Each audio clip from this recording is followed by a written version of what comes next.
The red-bellied pacu, also sometimes known in South Florida as the black pacu, a tambaqui, white pacu. I've heard it get called many names, these fish, but in reality, what we have in South Florida, the red-bellied pacu, is an amazing, amazing sport fish that are naturally native to a lot of the river drainages in the Amazon River Basin. They're native to like Bolivia, Brazil, Colombia, Ecuador, Peru. They're found over a very wide range of the tropical river drainages in South America. And these fish are invasive in South Florida, but not in the way that some people think. There has not been any official spawning locations that have been documented of these pacu. They are just isolated populations in certain lakes and ponds and also canals around South Florida that are primarily brought to those locations by the pet trade. So people that are growing them in tanks and releasing them into their ponds. Do they cause any natural destruction? I have not seen any evidence of that whatsoever. They're a pretty passive fish for the most part. They are known to cause some issues in people's tanks with nipping fins and such like that, and actually being a little territorial. And that's another reason, along with the really fast, very fast growth rate, that people will throw them into these ponds. So that's what we're here to talk about today. The sport value, how to catch pacu, their behavior, and just the fish in general. And it'll be the first part of this South Florida invasive species series. So welcome. And with that, guys, welcome to the Nomadic Angler Podcast. And again, like I just mentioned, this episode is going to be about pacu, a fish that is very, very near and dear to my heart, and that I have spent a lot of time, a lot of very frustrating long hours chasing in South Florida. I have quite a few that I've landed that I can say that I have to my name. I can't remember the exact number. I'd really have to go back into the memory books, but I believe it's somewhere around the like 13 or 14 mark, but I'll have to go back and look again for that exact number.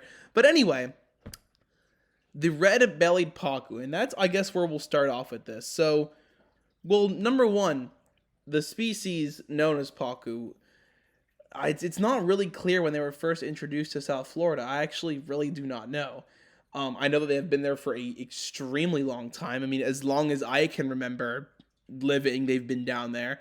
There's a couple lakes specifically that were right next to my house that I knew had them because one of my buddies from school lived on this lake, and we would go out and catch peacock bass and such. We would fish a lot, and he happened to live on this lake that had these humongous pacu, and they were massive. So they were definitely in the teens of years old because they can't get that big without like at least being a few years old. They get big really, really fast. So those fish that were in there could have been anywhere from 7 to 8 years old to 14 to 15 years old. So I'm really not sure that exact number. But anyway, he told me that these fish were in here. At the time, we had no idea what they are. He said he used to call them giant piranhas.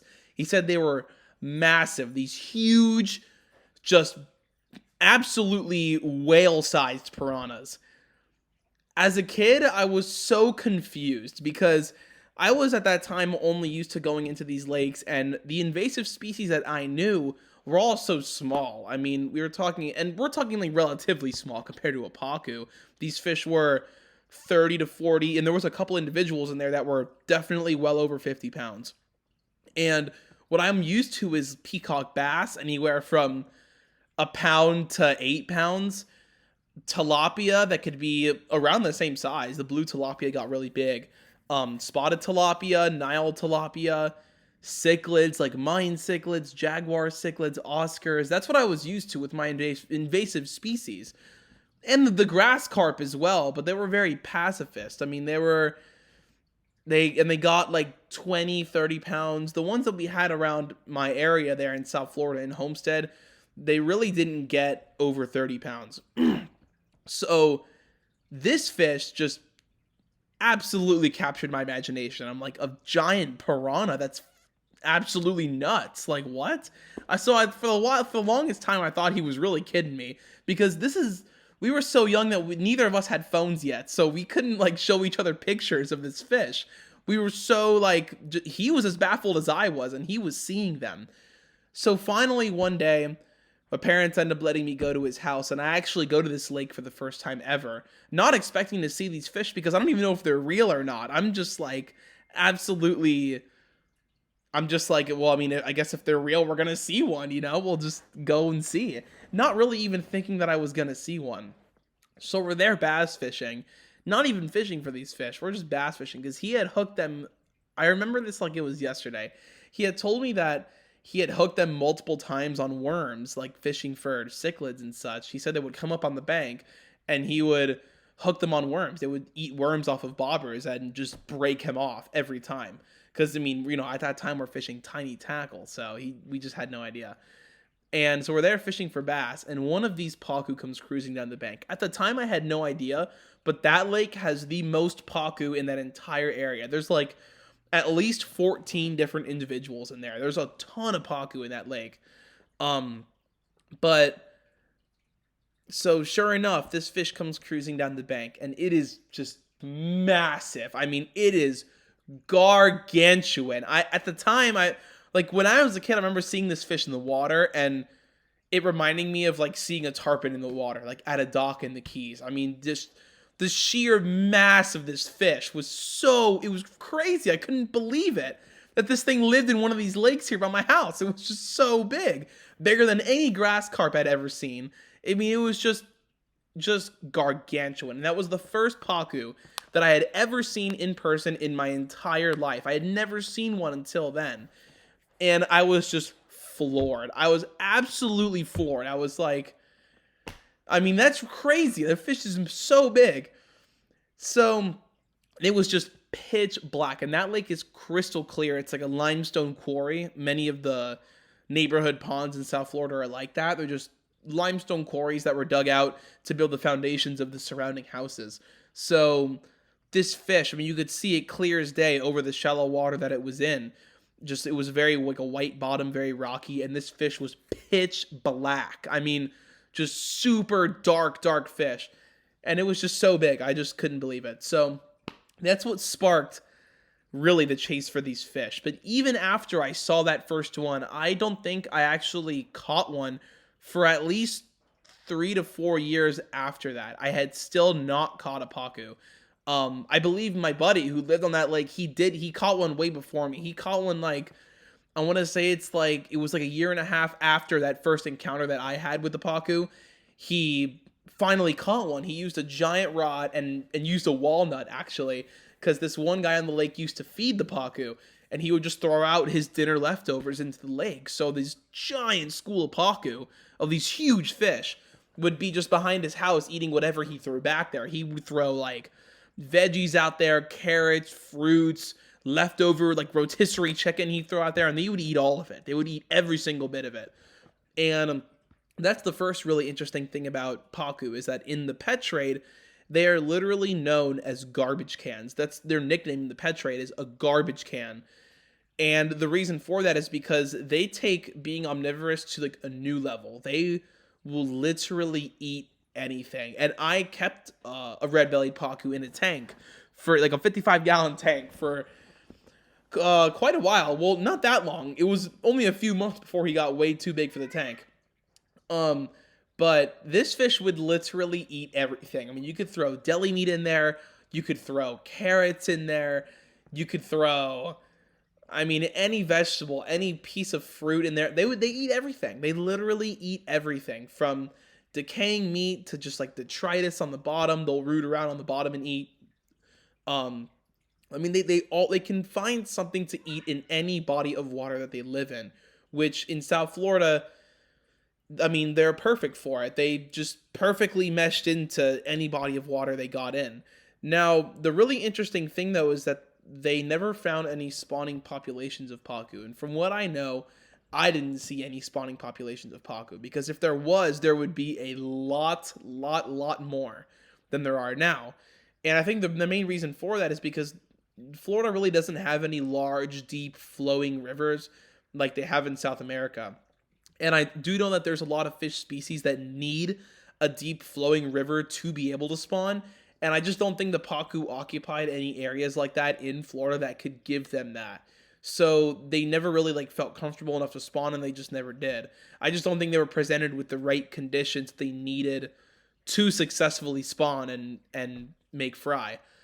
But the really interesting thing is that they were in most lakes. Most of the lakes around South Florida have Pacu. And this podcast, I really hope that people from South Florida listen to it, especially anglers, because I don't live there anymore. I live in Texas now, Northeast Texas specifically, in the DFW area. So I don't have, obviously, the time to go down there and fish for Pacu all the time like I did. And I'm also a multi-species angler, so I regularly get obsessed with different species and different styles of fishing over time.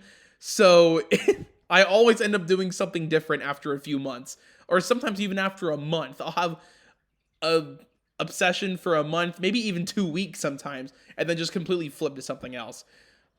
So I really hope people from South Florida listen to this podcast, because I have so much like knowledge that I learned over the years that I just want to kind of spill on here, so that anybody down there in South Florida can try to catch a Pacu of their own, because there's a lot of them. Even though it might not seem like it, most lakes down there have Pacu. And I'll tell you guys how you can find these fish, the best method to catching them, and the best method to landing these fish as well, because getting them to eat is definitely the harder battle, but actually getting them to the bank is probably just as hard. I will admit, it is extremely difficult because these fish are so powerful. So the first thing that we can get on as far as catching them is concerned, because there's some more I want to talk about, hopefully I can get to it, about where they come from, their natural range a little bit, and just a little more about the fish itself. But the first thing about catching them is locating them. So the thing with Pacu is that they are a schooling fish primarily. So as long as there is more than one fish in any given body of water, those Pacu are going to hang around with each other. Almost always they're going to hang around with each other. So they'll be literally swimming within a few feet of each other, if not in close proximity to each other, pretty much at all times, because they're naturally a schooling fish. So when you pull up to a lake, let's say, first thing that I do when I'm trying to locate Pacu is you need to have the right bait, because a lot of these lakes in South Florida that do hold Pacu, a lot of them are really, really clear. A lot of them sometimes are crystal clear. And it makes spotting Pacu very difficult, because these fish not always will hang on the bank. Pacu are generally a mid-water column dwelling fish to surface dwelling, but they are not always running the banks, swimming along the banks. I have found that a lot of lakes, you'll find them swimming the banks early in the morning or after a rain to try to find food floating on the surface, like bug larvae, stuff like that. Fruits or not fruits, but like these little nuts, these little fig nuts from trees that fall off into the water that grow around a lot of the lakes in Florida. In South Florida specifically, these little fig nuts will fall in the water after rain, and these Pacu will come to the surface and eat them off the surface. But so when you're trying to locate them, one of the best things that you can do to locate them is get them feeding. To get them to feed on the surface, very specifically, get them to feed on the surface is the way to locate them. And the best way to do that is with dog food or cat food. Those are the two best baits that you can use for targeting Pacu and trying to find them in any given body of water you're fishing. Now, the dog food and cat food both do the same thing. I mean, you could really use either or. I prefer to use dog food because you can use less of it, because the little kernels, the kibble pieces, are bigger and you don't need to use as many. And it puts out a little more scent, I feel like. And both of these foods, the dog food and cat food, they're really greasy. When you actually like drop them in the water, if you drop them like right next to you, you'll see all of these oils like come out of the food and go all over the surface. So it'll actually slick out the water. If you're fishing a lake, or if you're chumming up a lake and it's like a little breezy and there's like ripples on the water, the oil from this dog food will slick out the water in the area around it. So it makes it even easier to see when there's fish under it, boiling, or they actually are up on the surface feeding on that food. you can see it way easier because the oils not only put out a scent, but they slick out the water around where your food is. So it makes it 5 times easier to see when there's fish there. So the thing with Pacu that makes them so hard to find in these lakes is that a lot of the times they're literally black or they're really, really, really dark brown. And they will literally be almost invisible when they're sitting in deeper water, which they usually are. They're usually not right on the bank. They're usually just barely off the bank, off of like the drop off of the lake, if you want to call it that. And they'll be in that deeper water. And I don't know, it's like it's like the way the sun hits the water. And when you have that deeper water in those lakes that it's like 15 to 20 feet, they just literally go invisible. I mean, they camouflage in perfectly with that deep water. It's crazy. And they become literally invisible unless they're on the surface feeding or they're over that shallow water and you can see their silhouette against basically any color besides the deep water color because they're pitch black. So like I said, with the dog food and cat food, you want to come up to a lake, you want to throw that food. Time of day really never seemed to matter too much. I had them come up and feed on the surface in the middle of the day just as much as I had them come up to the surface in the morning and in the afternoon. The time of day really never seemed to matter. Now, what did seem to help when I was actually trying to hook them was on overcast days. Overcast days, I mean, literally, the longer that I fish, the more years that I fish, the more that I realize that any species of fish loves an overcast day. Overcast days are just so fishy. I don't know what it is. Any anglers, you'll know what I'm talking about. But I walk out, and if I'm fishing on a slick, calm, misty, humid, overcast day, it's just it gets you tingling, it gets you going. It's just happening. It's just always happening for some reason when it's overcast. Not always, but it just overcast is always better. Always. So you pull up to a lake, you throw out a bunch of dog food. Usually, as far as time to wait goes, it really varies. It varies on the body of water and it varies on the individual fish that you're chasing. Some of these Pacu live in spots that a lot of people know about and a lot of people go out and try to catch them, and they're very, very pressured fish. And it makes them way, way, way harder to hook. Like, significantly harder to hook. These fish are so intelligent and they learn so well. I mean, I can't underestimate how smart they are. Like, some of these Pacu that I remember chasing, individuals, that one lake that I'm talking about, that I first ever saw a Pacu, those fish are so smart because so many people ended up finding out about that lake and going there and trying to catch those Pacu. So they're just so intelligent. It's crazy how smart they are. And they're so hard to hook. I mean, they are so difficult to hook. I mean, the amount of times that I tried and failed miserably is ridiculous. They're so difficult. And I mean, they'll just come up, they'll swerve your bait, they'll eat every single piece of bait around yours and not eat the one that has the hook in it. They're that smart. It really gets frustrating. The number one thing, before I even keep going, that you need with Pacu fishing in South Florida is patience, because man, are these fish smart. And the more anglers that there are in South Florida, the more of these Pacu are pressured, and the more of them are really, really, really smart. So, like I said, you're trying to find them, you're throwing out bait. Sometimes you wait an hour and they come up. Sometimes they come up immediately, but that's very rare. It's very rare they just immediately come up and start eating the chum. And I would also, this is the big one. I would very much recommend that when you guys are going out and scouting looking for Pacu spots, that you guys go when it's windy. Go when it's windy. And get on the leeward bank, so get on whatever bank of the lake is slicker. It's like the calmer side of the lake, and let that dog food drift out to the middle of the lake. Let it, like, because you can only throw it so far, obviously. If you get like a scooper or some kind of like a half of a milk carton or something, it might be easier to throw it.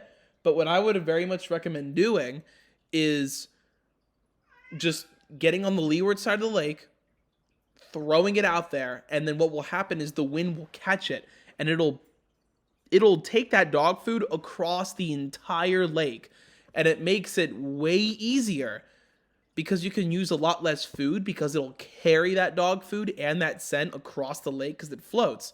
All the dog food floats, so it'll take it across the lake. So when you're doing that, you got all this dog food, you get it out there. I would throw like 3 or 4 handfuls is perfect. 3 or 4 handfuls, chuck it out as far as you can, and let the wind take it. You can also do it on a not windy day, and it'll still work, but it's way more effective when you're looking for these fish to do it on a windy day because it'll drift that food out there. So you wait however many hours. If you have a lot of time, I would at least wait 4 hours because sometimes spooky fish, it'll take them 2-3 hours to come up. And it also depends on the side of the lake. The bigger the lake is, the harder it's going to be to find them because they could be in different locations around the lake. And then sometimes it only takes an hour. So I would definitely spread out my attack a lot more. And when you actually do see them come up, so say for example, the lake you're at, you find the Pacu. There they are. They start coming up. You see that black head come up and just start sipping that food off the surface. Or sometimes if they're very spooky fish and they're very wary, they will let off a giant splash because they'll be under the food. They'll find it. They'll swim around under it for a bit. They'll kind of inspect it. And these are fish that are not sure. These are fish that have probably been caught before or fished for before. And they'll be under it. They'll kind of like, you might see boils. You might see a big wake on the surface. They might get on the surface and come at it and wake at it very hard. And sometimes they'll get right up underneath it and they'll sip a little piece and then they'll swim back down really quickly and they'll splash their tail on the surface. They'll make a giant splash. And those are the easiest fish to spot, obviously, because they give away their position. They make a huge splash. And depending on how big these fish are, it's a smaller splash or it's just a massive, just looks like a whale just smashing on the surface. And that's how you know they're there. Or again, like I said, if they're very relaxed, which is really what you want to see, you'll see just their head and their back because they have really tall backs. So sometimes their entire back will stick out of the water while they're just going one by one. You'll see them just, their whole mouth will be out of the water and they'll just sip this dog food up one by one. They'll keep their head out of the water and just whoop, whoop, whoop, whoop, whoop, whoop, whoop, and they'll just go along the line and eat this dog food. So now you know they're there. Now you know these fish are here. You know they're going to eat. This is where it gets really challenging, and this is where the patience aspect really comes in, because finding them is like honestly the easiest part of the battle if we're being real. So getting them to eat, oh man, this is where it gets so frustrating. So, like as I mentioned, these fish are so smart. What you want to do, the main thing, because most of these fish in South Florida are pressured. So I'm going to talk about them like as if we're fishing extremely pressured fish that have been hooked multiple times. They're very wary. They're super spooky. They don't sit on the surface for a long time. They're just kind of splashing and being really fast on the food. What I would do is not try to catch them immediately. Sometimes it ends up hindering your progress massively more than improving it. Sometimes if you go 2 to 3 days in a row and you feed these fish 2 to 3 days in a row, you go, you feed them, you go, you feed them. You're like 2-3 days into it, but they're still being very wary. They're still splashing on the surface, being very fast with you. And you get a piece of bread, you put it on a hook, you throw it out there. And you haven't actually thrown any bread out there to feed them along with the dog food, and you just throw a hook out there. Those fish could just disappear. Sometimes you'll spook them and you'll see the spook. You'll see them freak out and run away. But what's even worse is when they're feeding, you like start to get them going. They start to get a little comfortable. You throw a piece of bread out there into the chum and the fish just disappears. You just don't see them anymore. They just are feeding so good. You throw a piece of bread out there and they vanish. You do not see them at all anymore. They just sink to the bottom and they're gone. That's it. It's so difficult. It's so depressing because they just are gone. They just completely, totally vanish. Oh man, that is one of the most difficult things with these fish is when they do that. They just totally are gone. So to avoid that, to prevent that from happening, I mean, I would wait until I had them up in shallow water feeding. Like they're in super shallow water. You're just dropping the dog food into their mouth essentially, and they're just super comfortable. I mean, you can, and what you really want to do is whatever your hook bait's going to be, preferably bread cuz it's the easiest. You can just put it flat on your hook and you can get it to float. You don't compress it all the way because if you compress it all the way, it loses its air and it'll just sink to the bottom. But if you just slightly, very slowly pat it down around the hook, it'll float on the surface and you can get it out to where the dog food is and it'll just float right with it. And what's one of the most important things to do is to make sure that you're throwing pieces of bread out there with the dog food. That, like, without a hook, just pieces of bread so that they eat that bread and get comfortable with it. Because if you don't, I've had this happen with spooky fish before where if they aren't already eating bread that doesn't have a hook in it, if you're just feeding them dog food, and then all of a sudden you throw a piece of bread in there with a line attached to it, they can very well see the line. They can see it. These fish have incredible eyesight, and they can see that line. So when you throw a piece of bread out there with a piece of line hanging out of it, they haven't seen this before. All they've been eating the past 4 days is dog food, and then they see a piece of bread. I swear they know. Like, they're so smart.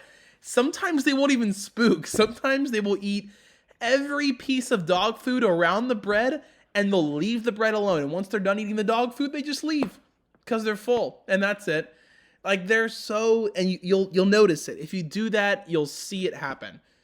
If it's a very, very relaxed, chill fish that has never been hooked before, they'll go right up and eat that bread. They will. They'll just go right up and eat it.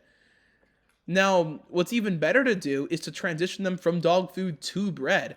If you get a fish that's comfortable enough that it literally is in the same spot every day, you throw dog food and there it is every day. Start feeding it dog food, or start feeding it bread instead of dog food. And that's even better because then they're already conditioned to eating bread. So when you throw a piece of bread in there, it's like, they don't even think twice. It just happens. So, man, where do I go with that?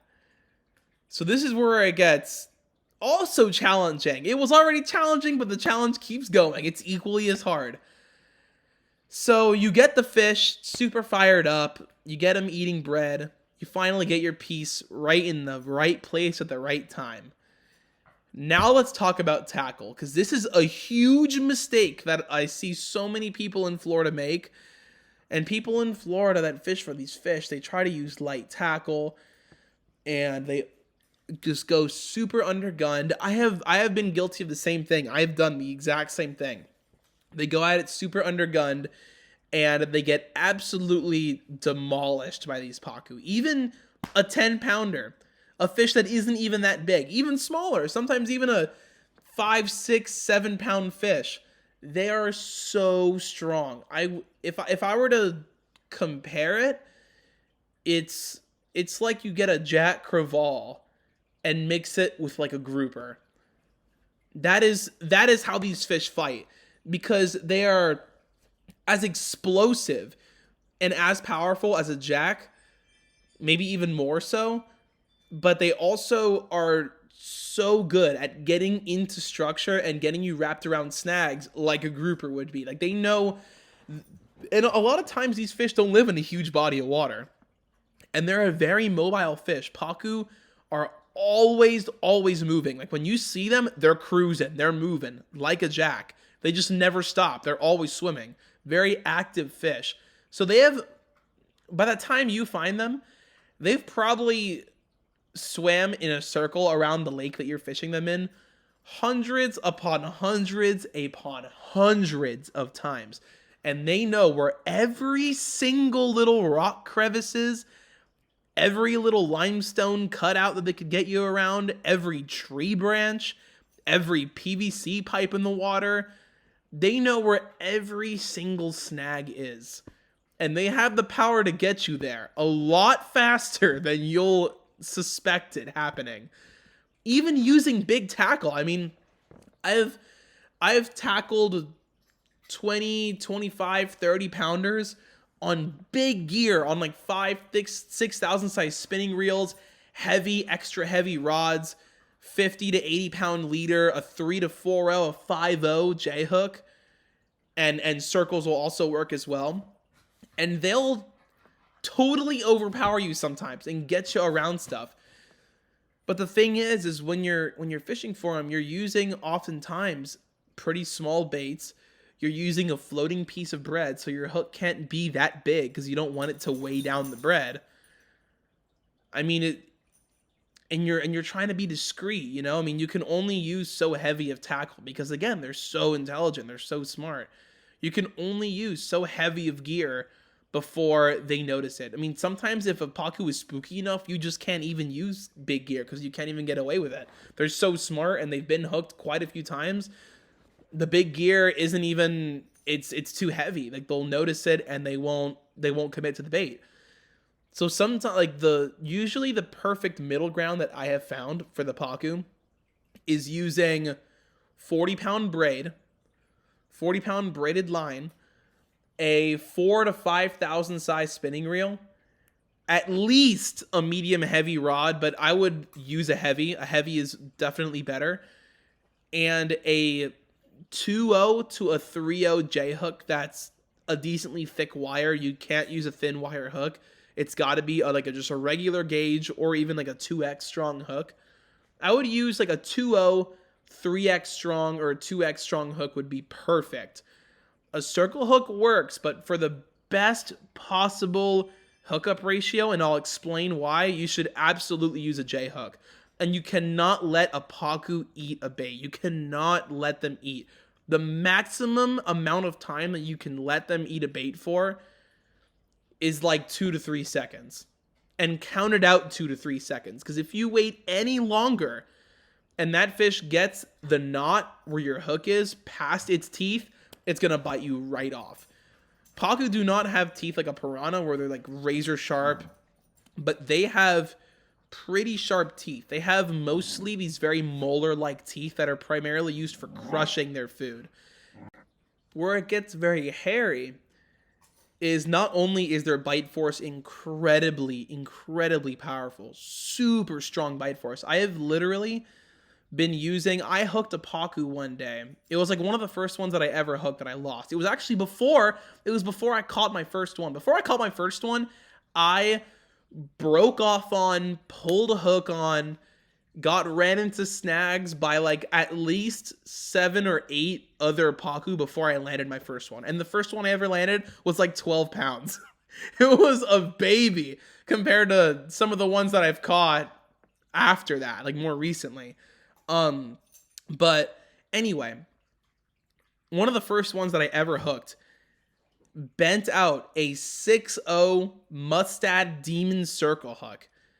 Bent it entirely straight just from biting onto the hook. Just from biting onto it, it bent this circle hook completely straight out. It looked like a twig. It was amazing. And that was the real moment that I was like, man, I really need to rethink my approach on these fish because it's straight up, and it's not like the hook didn't bend from pressure. I was using like 30-pound leader, which was a little light. It was too light, really. I was using like 30-pound leader and like a medium heavy rod with a 4,000 size reel. So this hook, this 6.0 hook bent from the jaw pressure of that fish closing its jaws down on that hook, bend it completely straight out.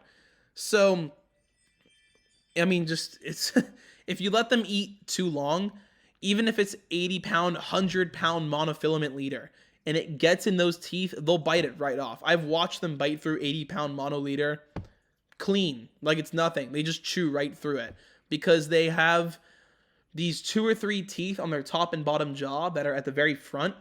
And those are the only 2 teeth that have a little sharp edge to it. Both teeth come down to like a little point, and the edges that come down to a little point are very sharp. And they'll just chew right through that line. No problem.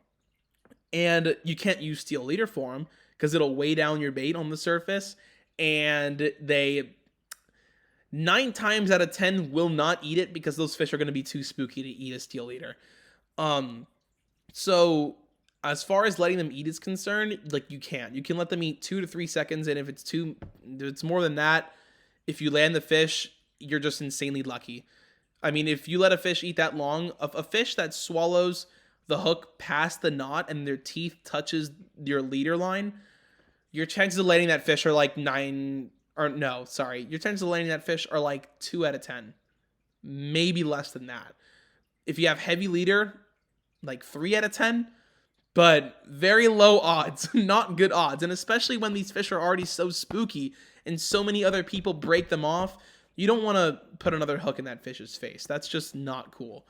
Um, it feels way better to actually get that fish hooked just outside the mouth, or like right in the corner perfectly, or right in the top or bottom lip perfectly, and be able to get that hook out perfectly. It feels way better to do that than to have to dig a hook out of a fish, or just even worse, break them off. Actually, and believe it or not, 2 of the Pacu that I landed had 2 hooks in the roof of their mouth, buried back there because someone let them eat too long. And so there were hooks stuck in the very roof of their mouth. And the fish was still fine, doing its thing, feeding and everything, because they're very hardy fish. But it's not cool. You don't want to break these hooks off. And it makes them more wary, It makes them a lot harder to catch in the future.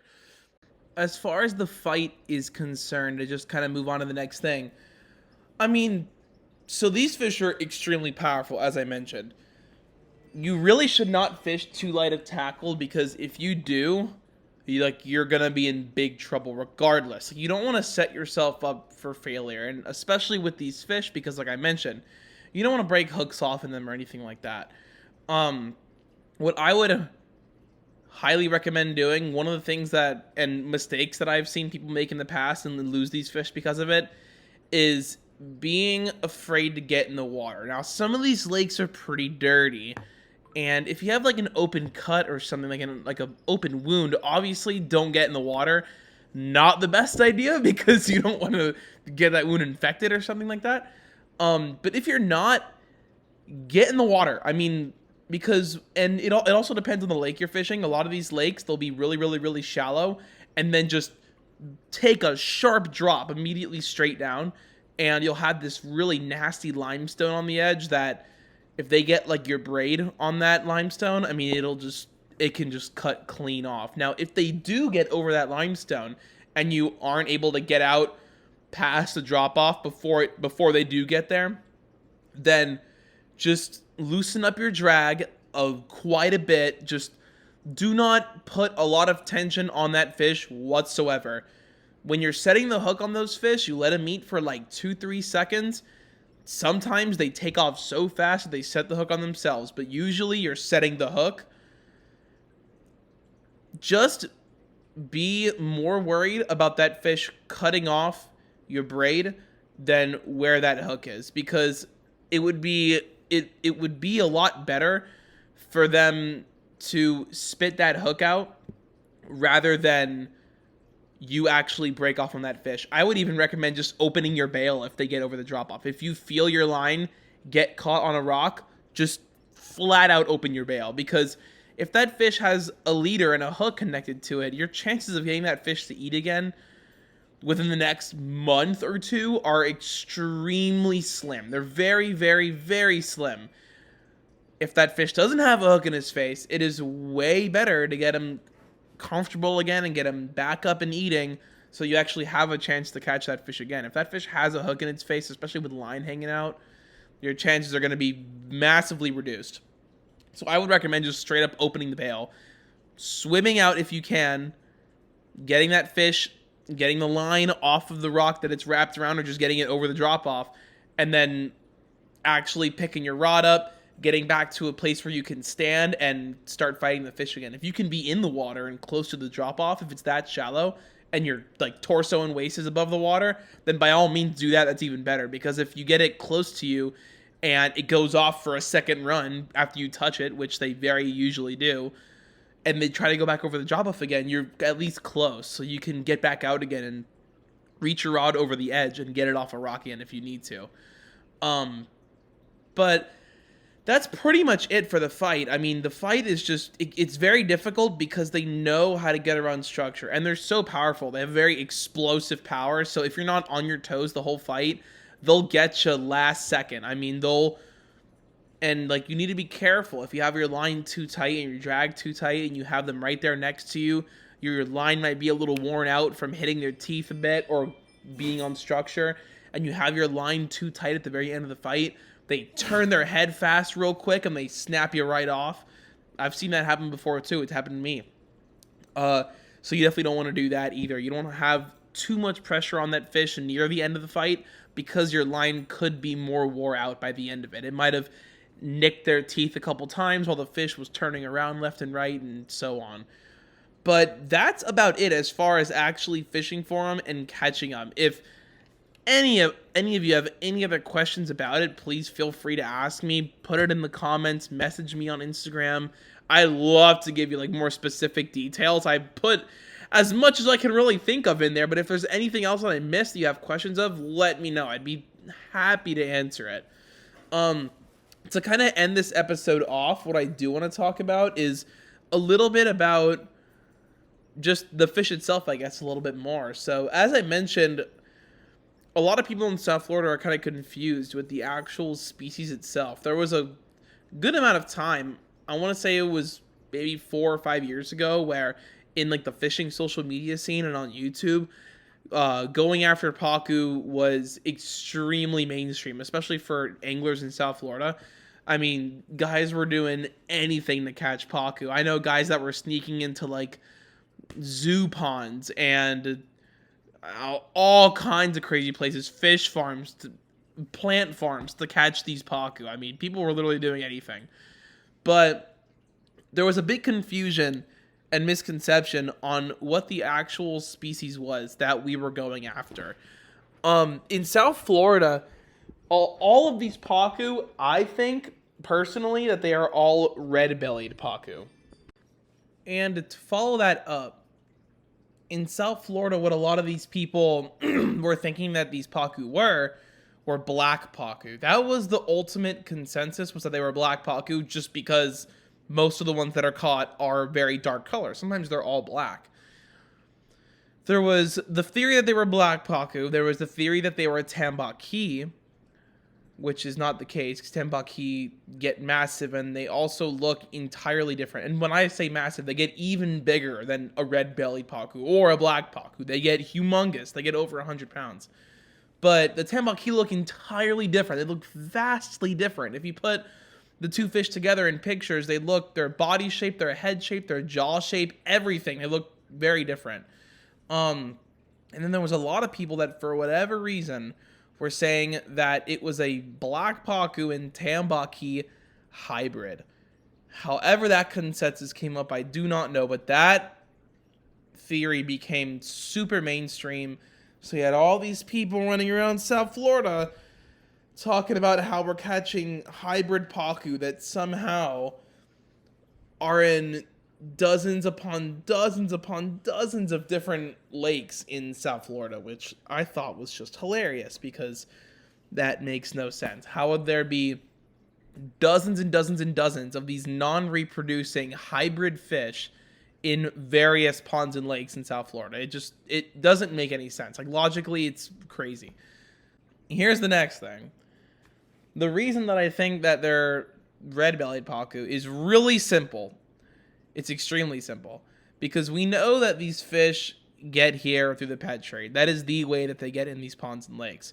They are usually in ponds and lakes that are surrounded by houses. So HOA ponds, neighborhood ponds. I mean, they're just in lakes that are surrounded by houses, have a lot of people around them. The reason for that is because the more people you have around these lakes, the more chances there are that someone gets a little red-bellied Pacu from Petco, which that's another part of my argument, is that in all these pet stores that people with fish tanks regularly get fish from, like just the common person, is gonna get fish from Petco, Pet Supermarket, PetSmart, places like that.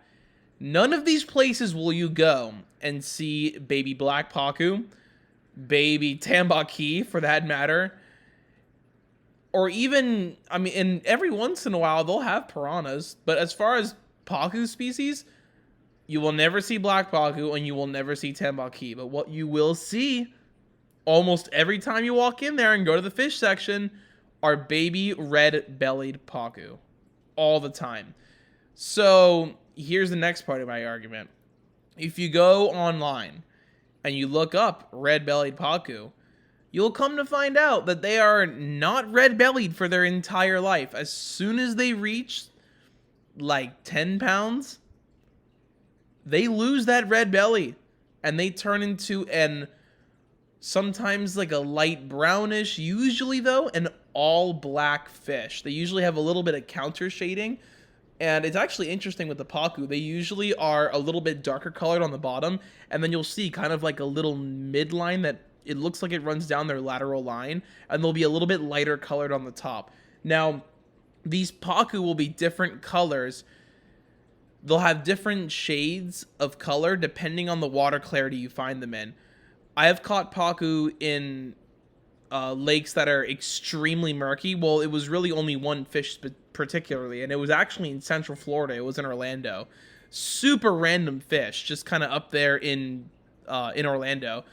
Like a mid 20-pound fish, I think. But it was extremely light colored. And there's a couple lakes here in Miami that I know guys that have caught Pacu out of where the water was really, really murky. And these fish are super light colored. They're very, very light tan. So they sometimes have like a little bit of a purple shading to them. They look really cool. But like a lot of other fish, when you catch them out of murky water, and if they've lived in murky water for a long time, it changes the colors of their scales, changes the color of their skin. And the same thing, exact thing happens with Pacu. When you catch them out of crystal clear water, very, very, very clear water, they're usually all black. They're entirely black. And I don't know exactly why, but my theory, and if anybody has done crazy research on fishing, you might know about this, but there's some really crystal clear creeks that are up, I don't even know where they are. I think they're in like Idaho or something. But people catch sturgeon out of these really crystal clear water creeks. And traditionally, a white sturgeon is a very white fish. They're extremely light colored. Parts of their scutes on their back scales will be really, really bright white. Their bellies will be white. Sometimes their heads will be all white. They're called a white sturgeon for a reason, but their natural rivers that you usually find them in are pretty murky, and these fish end up turning white over the years of living in pretty stained water. But when these people catch them out of these really crystal clear water creeks that, if I'm not mistaken, they're like farm creeks. I haven't done a ton of research on it. I've just seen a few videos of people catching them there. And one of the guys that I remember watching on YouTube, I believe his channel is called Ace Videos. He was catching these sturgeon out of these really crystal water clear water creeks. And these sturgeon he's catching are massive. I mean, they're huge fish, 7-8 foot long fish. But these sturgeon that are usually white were dark black. Sometimes like really, really, really dark brown, but usually like dark black. Really, really dark colored fish compared to what they usually are. Known for being very light colored, almost white, which is what gives them their name. But from what he was saying, the reason that these fish are so dark colored, they're so black, is because in this crystal clear water, these fish become sunburnt. And that's what ends up causing their skin to become very dark brown, even black, is the sun essentially tans their skin in a way when they're in this clear water. They have, so essentially over like too much sun exposure causes these fish to become darker and darker.